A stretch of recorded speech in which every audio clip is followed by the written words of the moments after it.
Let's talk about love stones, baby. Welcome to Liberate University. Hi, everybody. Welcome to another episode of Liberate University and Crystal Chat with these beauties here, my little lovers.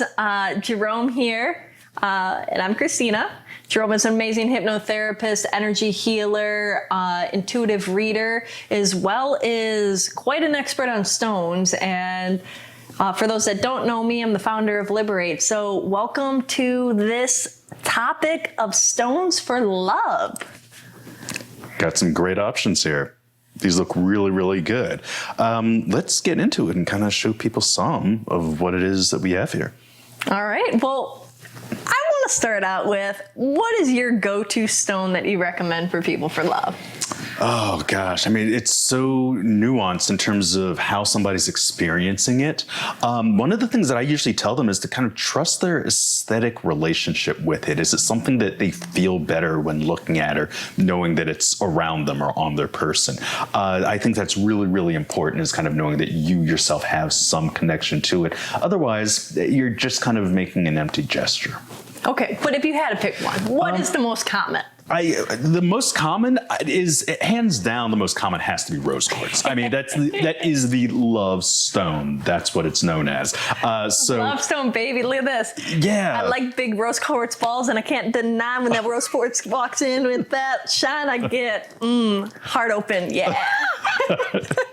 This is a rose quartz. Okay. It is one large egg. Now, don't get confused. See, there's a lot of rose quartz eggs that are used, and they're called yoni eggs. This is not a yoni egg. Well, it depends who you are, right? No. So these right here, I'll show you, everybody. These are yoni eggs, okay? For those that don't know, yoni is a word for a woman's private part.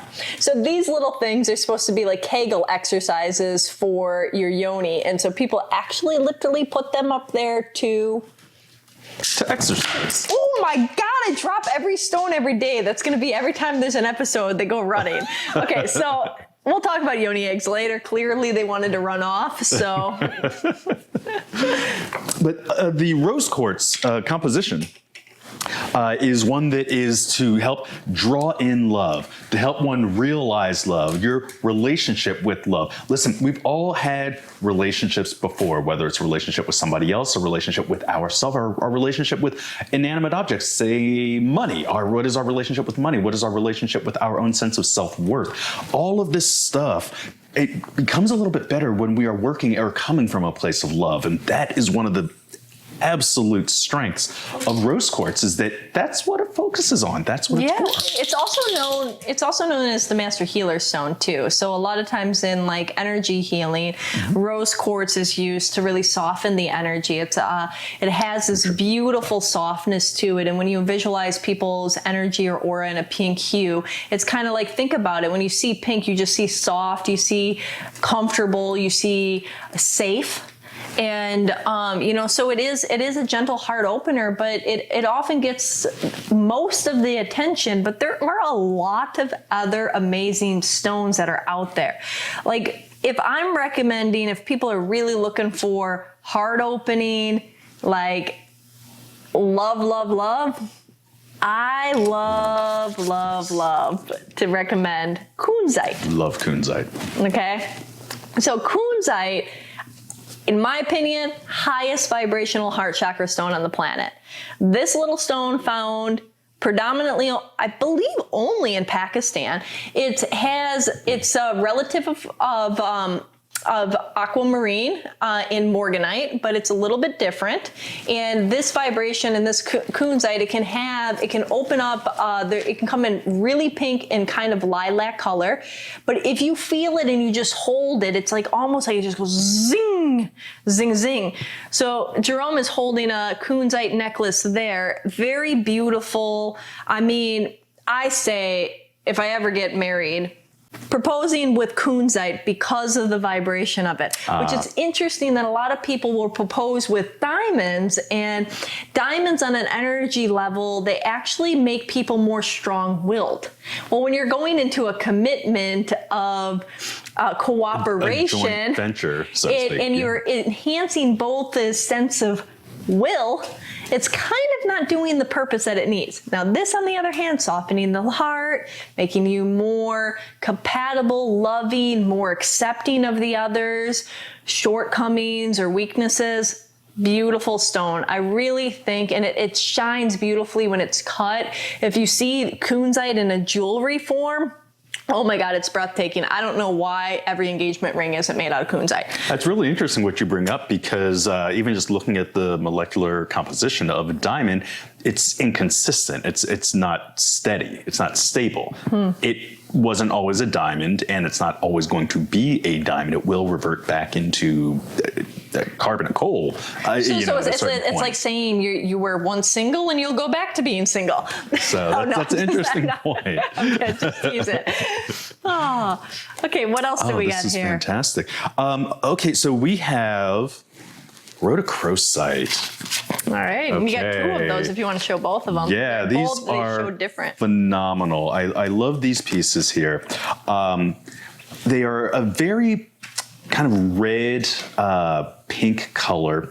A lot of times you can tell that they are, in fact, that they're kind of, I guess that they grow or that they propagate in water. You can tell that because certain rocks will basically kind of take on a particular type of growth pattern in I guess more wet, more moist areas where they would propagate. This is kind of one of them that you can definitely tell from the different striations that you'll see in it. But this is so good at being able to help people figure out what it is that their major focus is in terms of what it is, that they want to get out of their experience, of their dynamic. And that's a really wonderful thing to be able to look at. I think that's fantastic.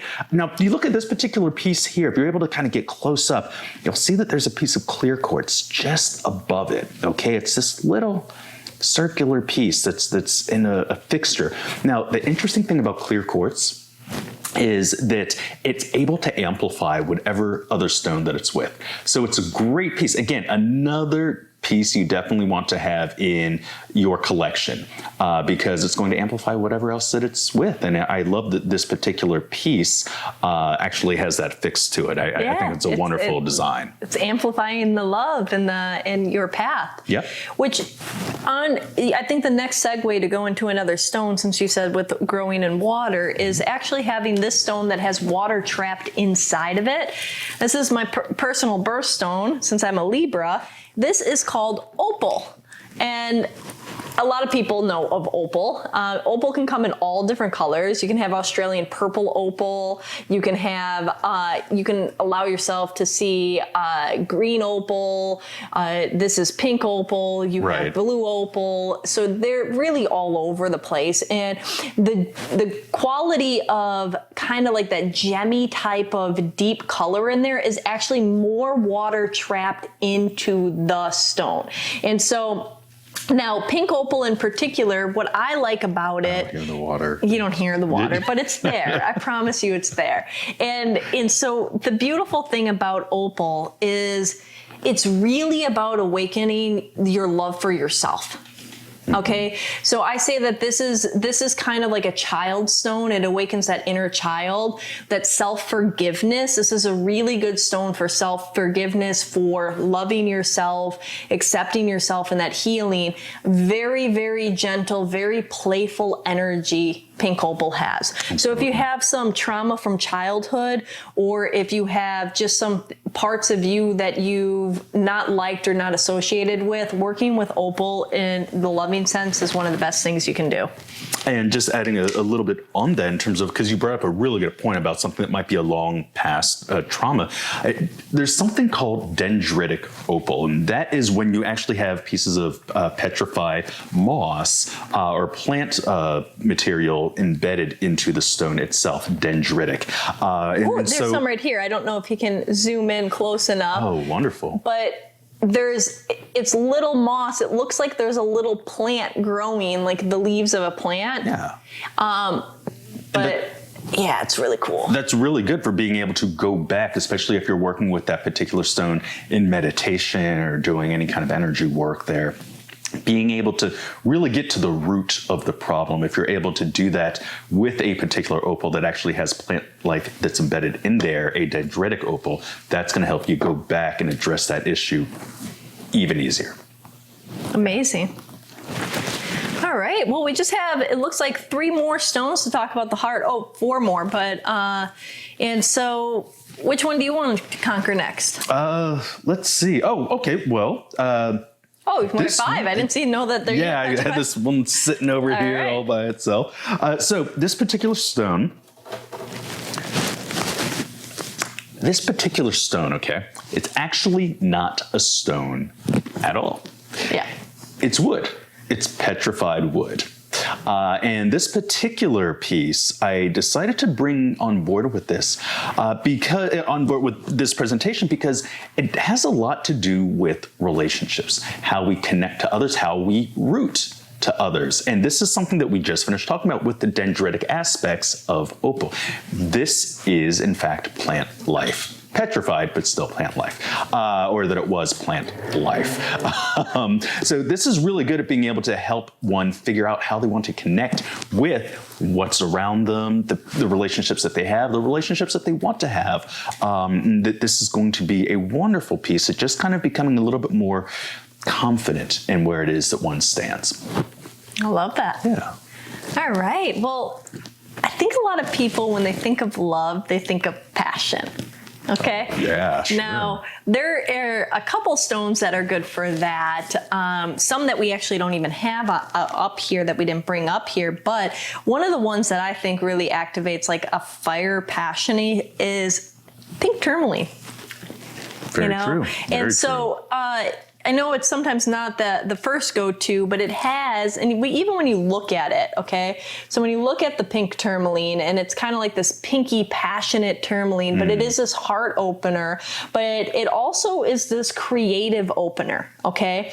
Now, interesting, you have a higher level of creativity and you have a lower level of creativity. So your sacral chakra and your heart chakra are, so you have, well, there's your throat and your sacral, but your heart activates both of that, okay? And what you have here is this creative love stone, and it's actually also activating your sacral, your heart, and a little bit of your throat. And so you have all of that kind of coming together and really turning on your creative juices, reproductive juices. You can say that, Absolutely. And that's a beautiful, just pink tourmaline too.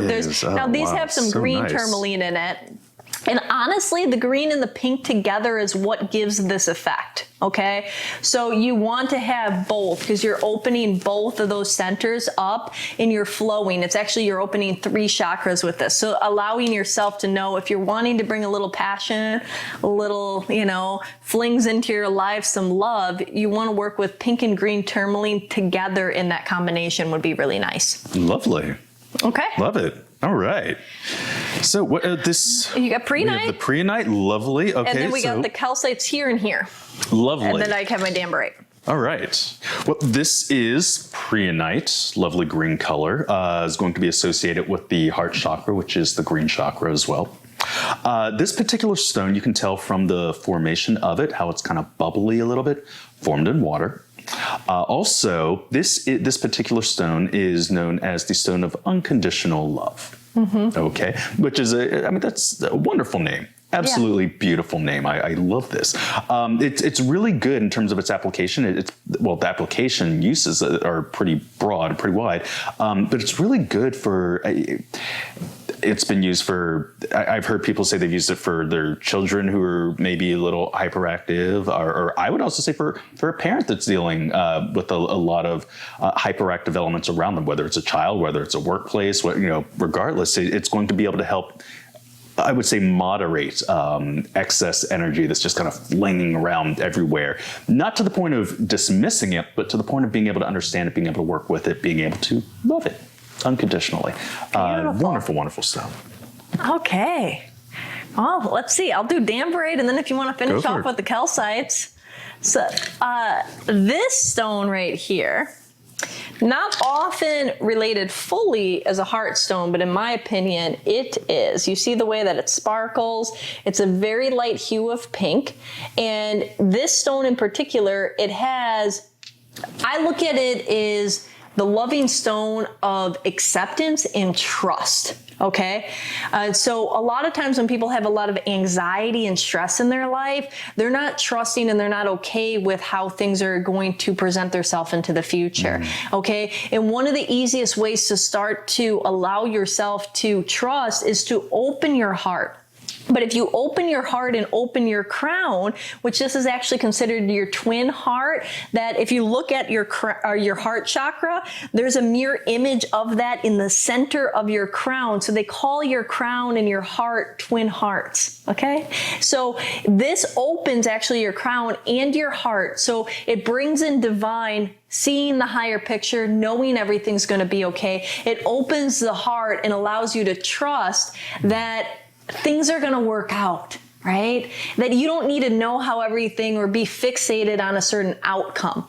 Use this if you are feeling stuck or uncertain or in a state of anxiety and you need to just move forward and be in peace. Great stone. Lovely. All right. So we have this little doodad right here, and there's another one up there. I can't see that. The books are. Which one is that? Oh, okay, cool. So that's cobalto calcite. And yeah, so there's cobalto. There's the pink calcite and the rose calcite. So they're all virtually, Yeah, and this is also, again, another really good representation of how there can be different types of stones within a family of them, but they all are going to have certain inalienable attributes that are going to make them very similar to the more basic and kind of, I would say, stripped down version of them. So that would probably be just a piece of calcite or sometimes called white calcite. Okay. So we have red calcite here. Again, because of what the theme is of this table right now, this one does focus on love, but it is also root chakra oriented and does have a bit of a motivational aspect that's connected to it as well. So sometimes that's something that we need, and it's maybe not necessarily even what we're focusing on, or let me rephrase that the love itself might not be necessarily what we're focusing on, but the motivational aspect and getting that gumption and that motivation to really kind of just jump into what it is we need to focus on. This is a fantastic stone for that. You can see the different modeling of it. You get lots of different shades of the colors. And you also have a couple pieces in a little smaller form right there. Yeah, back here. I was thinking this larger one might be easier seen on camera, but let's... And then this guy here. This is in the raw. All right. So we have this large tumbled and polished piece. We have a small tumbled and polished piece. And we also have what we would call a raw piece over here. These are all fantastic specimens of this particular stone. Very lovely. They feel really good too. Wow, I need to get some of these. These are fantastic. These particular stones, you're always going to want to be able to kind of get in contact with it if you can. If you aren't and you are doing something remotely, if you're purchasing remotely, then just kind of really get a sense of what it is that it does, and if those are going to be aspects that are going to be truly helpful to what it is that you're expecting and what you want your outcome to be. We can never get what it is that we want if we haven't first identified what it is that we want. Otherwise, we're just kind of randomly taking what it is that comes to us, and we all want to wield our lives a little bit more than that. So it's going to be important to know what it is that you want. Then you'll be able to figure out, oh, is this a better frequency for what I want? Do I want something that's maybe a little lighter? Yeah, maybe do a I little want softer? something that heals a child, or that gives me unconditional love, or brings me trust, or Absolutely. gives me some passion? What elements are you looking for? Yeah. Yeah. Well, I hope everybody enjoyed this, and they see that there's a whole different realm out there, and even if stones look similar, have similar colors, they really do and have different energetic vibrations and interactions with yourself. I don't know, Jerome, anything else you want to say before we wrap? There's so much to say, and we should probably just, I think one of the best things you can do is just get out there and start experiencing it for yourself. So come on down here and look at some of these. You might even see some of these exact ones here. Pick them up. And I guess I'll leave it the one thing. If there's any topics or categories that you want to learn about, please leave them below. Would love if you like the channel, give us some feedback. And until next time, we're here for you with your love stones. Thank you for being a part of this class. We hope to see you at the next one.